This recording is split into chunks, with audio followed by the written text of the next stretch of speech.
नमस्कार. महाराष्ट्र जनमत लाईव्हमध्ये आपले स्वागत आहे.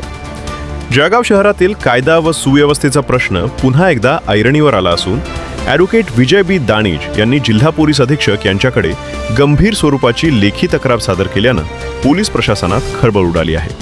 सदर तक्रारीमध्ये जळगाव शहरातील विविध भागांमध्ये खुलेआम सुरू असलेल्या कथित बेकायदेशीर धंद्यांविषयी गंभीर आरोप करण्यात आले आहेत. तक्रारीनुसार शहरातील अनेक भागांमध्ये सट्टा जुगार, सोरड जुगार, हातभट्टी दारू विक्री, बेकायदेशीर वाहतूक तसेच इतर अवैध व्यवसाय खुलेआम सुरू असून काही पोलीस कर्मचाऱ्यांच्या आशीर्वादामुळे हे प्रकार वाढीस लागल्याची चर्चा नागरिकांमध्ये होत असल्याचा दावा करण्यात आला आहे. विशेष म्हणजे काही ठिकाणी लोड गाड्यांवरूनही जुगाराचे प्रकार सुरू असल्याचं तक्रारीत नमूद करण्यात आले आहे. ॲडव्होकेट दाणीज यांनी आपल्या निवेदनात या सर्व प्रकरणांची सखोल चौकशी करून संबंधितांवर कठोर कायदेशीर कारवाई करण्याची मागणी केली आहे.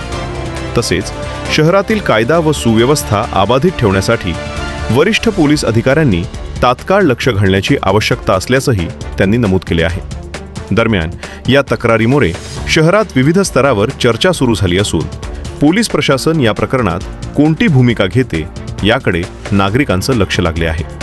अधिकृत चौकशीअंतीच संबंधित आरोपांचं सत्य समोर येणार असल्याचं कायदेविषयक जाणकारांनी सांगितले.